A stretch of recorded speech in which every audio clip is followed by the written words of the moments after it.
Ladies and gentlemen, the Jeremy Swayman situation has just gotten insane. The Bruins and the Swayman camp have been at a complete divide, and with the NHL season start in just 1 week, things are at their lowest point. But what happens next in the Swayman situation, and could we see some massive Swayman trades in the future? Well, make sure you watch till the end as we break down all the news and all the latest trade rumors, and hit that subscribe button if you're new for more hockey content just like this all throughout the week, presented by BetUS. Now, the Swayman situation has escalated a lot over the last 24 hours. We had this press conference by the Bruins with the Swayman situation still not dealt with. We had Cam Neely come out and say, I have 64 million reasons why I'd be playing right now. Basically indicating to the entire hockey world the Bruins have offered an 8x8 to Jeremy Swayman's camp. Now, that was a lot different from what we've heard before, with the Bruins reportedly lowballing him down to $5 million or so. This was a pretty big upgrade. And then afterwards, we saw Louis Gross, agent of Jeremy Swayman, come out and make a big statement against the Bruins. And we don't usually see this type of stuff, but Louis Gross said, normally I do not release statements or discuss negotiations through the media. However, in this case, I feel I need to defend my client. At today's press conference, 64 million was referenced. This was the first time that number was discussed in our negotiations. Prior to the press conference, no offer was made reaching that level. And then the last part is extremely interesting too. We are extremely disappointed. This was not fair to Jeremy. We will take a few days to discuss where we go from here. And then after that, we saw Elliotte Friedman almost immediately make a big article giving us a lot of details into the situation. This section is the most important though, saying the next move is the goalies. When Louis Gross states he and his client will take a few days to discuss where we go from here, they are calling timeouts. They are making sure to avoid rash decisions they will regret. And then Elliotte Friedman goes on to write, the moment Neely said, I have 64 million reasons why I'd be playing right now, speculation ran rampant that Swayman would formally ask for a trade. The statement reveals one obvious truth: he is considering it. Interestingly, 2 weeks ago, I started to hear rumors of a possible trade. The Bruins wouldn't comment, but it was clear they told teams they weren't considering it and wanted to keep him. Again, we will see if anything has changed. Remember, other teams are allowed to speak to Swayman because he's an unsigned free agent. They know what he wants. And add some more fuel to the fire from Frank Saravelli. Boston's actual offer to Jeremy Swayman was 8 times 7.8, total of 62.4 million. Swayman's camp has been asking for 8.5. Boston was somewhere close to 6.5, and they feel like they've moved up by quite a bit. And this is pretty interesting because even if this is true, I would say that's pretty close to 64 million. I mean, maybe 2 million is a big difference to a guy that's about to make $62 million, but what do I know? No matter what the Bruins offer was though, it seems like they have heavily disgruntled Swayman and his camp, and it feels like that connection, that relationship is a lot more severed than it would have been a few months back. We know just how good this guy is at 25 years old. Over the last couple of seasons at least, he's been one of the best goalies in the NHL, getting a .920 save percentage last year and a .916 save percentage this season, especially when you consider the playoff statistics too. A .933 last year. He was phenomenal there for the Boston Bruins, and he's somebody that the Bruins cannot afford to have going away, at least in an offer sheet or some other capacity. They need to either sign him or trade him, because right now things aren't looking too good. But if we are to see a Swayman trade, to me there are a fascinating amount of possibilities. I think there are so many teams out there that would like to acquire this guy right in the heart of his prime. Now, I have about 9 different NHL teams that I think could be options for Jeremy Swayman, and we're going to get into the mock trades here in a second, but first I want to talk about today's sponsor in BetUS. When you guys sign up using code YouTube150, you'll get a 150% sign-up bonus on top of an 125% sign-up bonus on your next 2 deposits after that, and of course with 24-hour customer service, 24-hour payouts, BetUS is the place to be for this upcoming hockey season. Right now, for the Vezina Trophy, you got Jeremy Swayman at plus 550, tied for first place with Igor Shesterkin. Depending on where he goes, could be an interesting one. But you can also make picks on regular season totals for a bunch of teams, the playoff teams. You can go for regular season stat leaders for goalie wins, for Calder Trophy rookie goals, rookie points. You can also go for the Stanley Cup as well. So many options with BetUS, and today is the best day to get started. And thank you to BetUS for sponsoring today's video. Now let's get started today with the mock trades for Jeremy Swayman. To me, I think you could go all over the place, but for me, I consider Swayman a top 5 goalie in this league. He's going to be somebody that will take a pretty penny to get signed, especially considering him being an RFA, you having some protection there, and potentially having a long-term deal. It's a little bit different than Linus Ullmark, where he was a little bit more of a rental situation. In saying that, the team that I see making a strong play for for Swayman, and to me, one of the favorites in the league. I'm going to go here with the Columbus Blue Jackets. I think they're looking to make a splash here, especially in the goaltending side. I think they can make some major upgrades, and that to me is one of the biggest weaknesses of this team.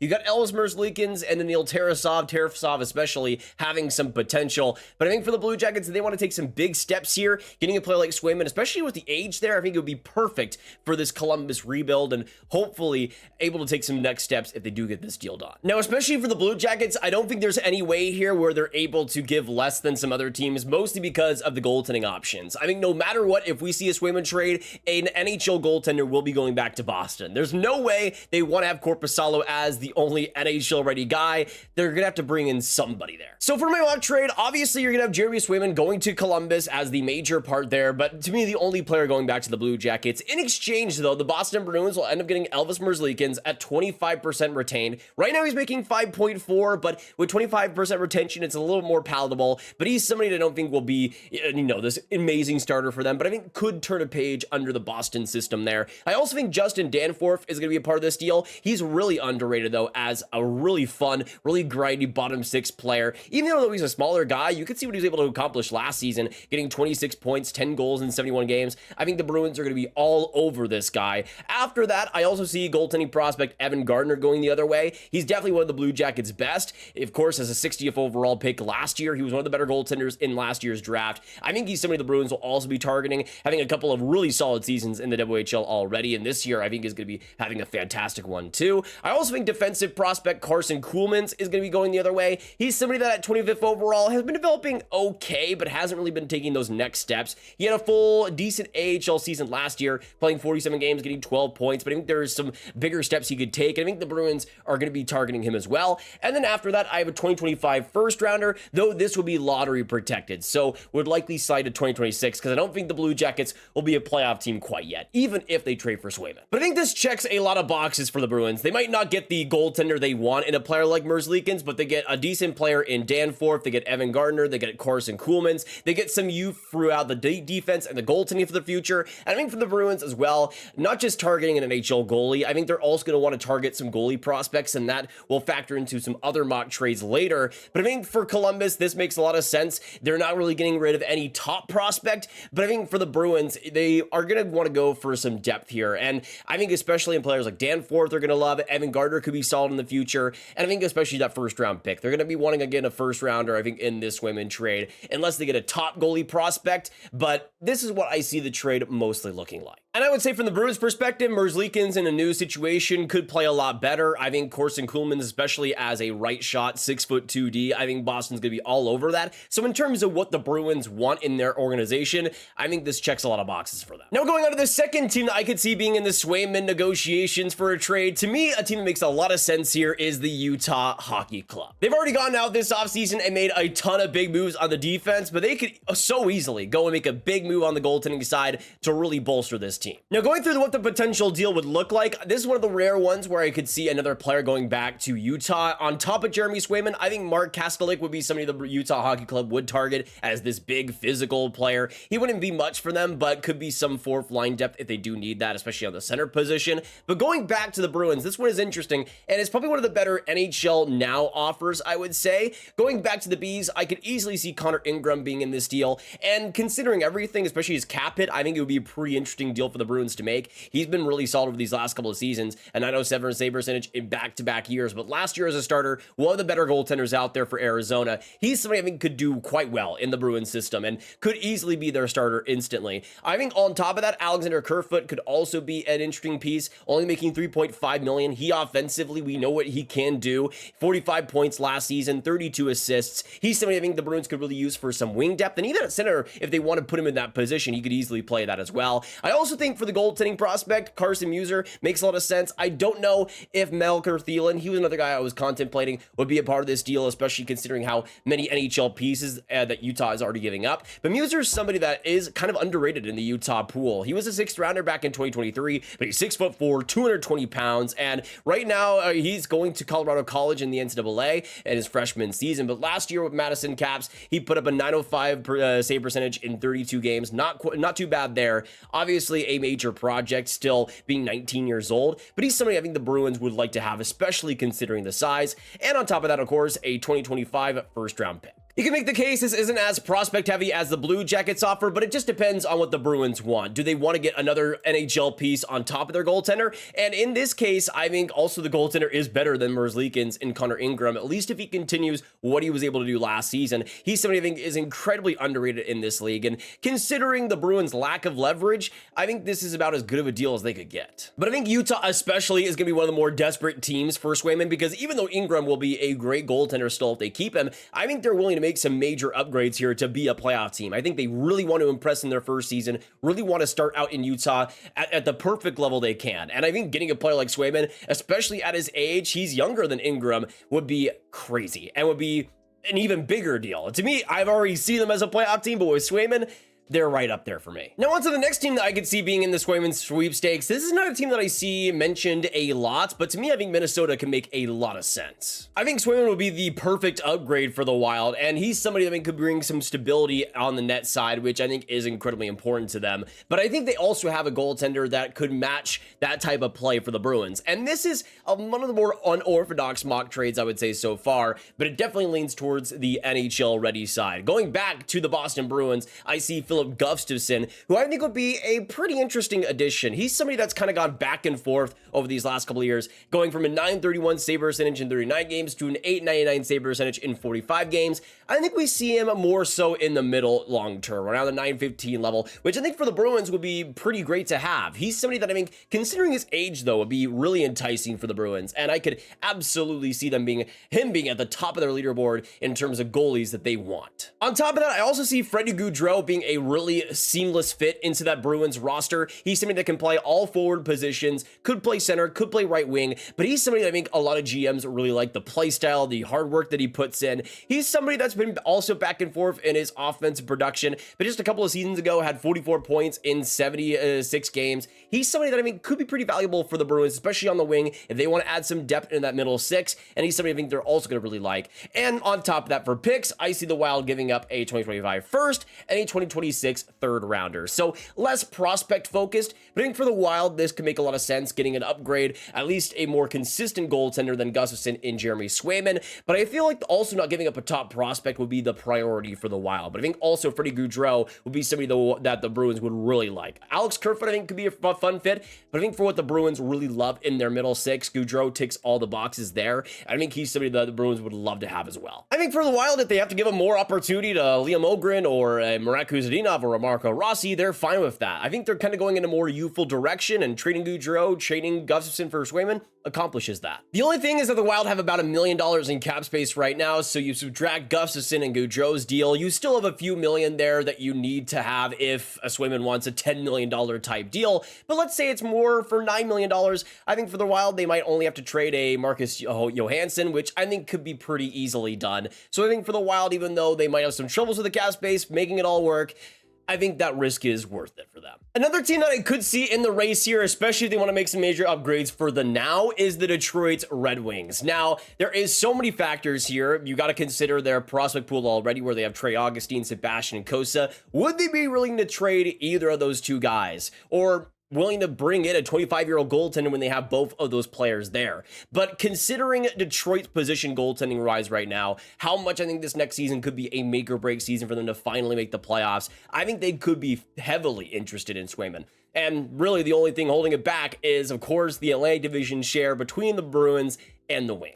The problem that I eventually see in a Swayman to Detroit negotiation is that no matter what, there is going to have to be some massive cap going back to the Bruins, and I'm not sure that the Red Wings have the type of cap dumps the Bruins would like. First, I think Ville Husso is an absolute must at his $4.75 million, but I think for the Bruins, they'd want a much more better goaltender than this. He hasn't been that great since his St. Louis days back in 2022, and he's somebody that I think, especially even more than Merzlikins, is a heavy heavy risk. And to me, I think no matter what, I think there will have to be a goaltending prospect coming back, and a major one, because I don't think the Red Wings have the NHL players that the Bruins would really like. I think Augustine is the more likely of the two, Cossa and Augustine, to get dealt, even though I think Augustine has the slight edge in terms of prospect future. I think Cossa, considering his more NHL ready status, I think is somebody the Red Wings would be more likely to keep. But the problem is, even if you just trade Husso, that's not nearly enough, because the Red Wings only have about $200,000 in cap space right now.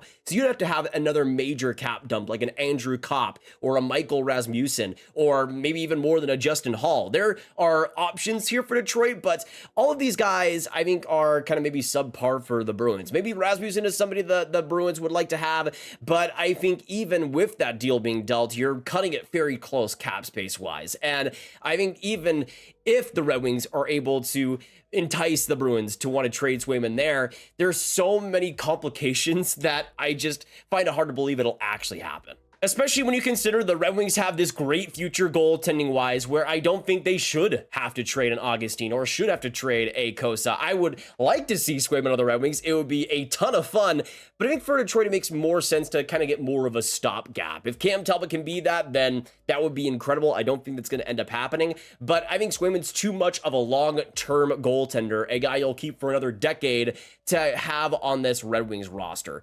I would love to see it happen, but so many things about it are going to be weird. I think Carolina is also a team we have to talk about here, because if they were to get Swayman, I think it would be a massive upgrade. But there's also a lot of complications in this deal, because the Canes are $800K in the dirt cap space wise, so there'd have to be some major surgery as well done to the Canes roster. I think Freddie Anderson is the very likely deal going back. He's of course making $3.4 million. That's pretty easy. And he's somebody that I think when healthy, he's still been pretty great for the Canes. That is the major question, but with Boston, could be somebody that could be the starter there. I think also Jesper Fast on LTR right now at $2.4 million would also be pretty likely going back.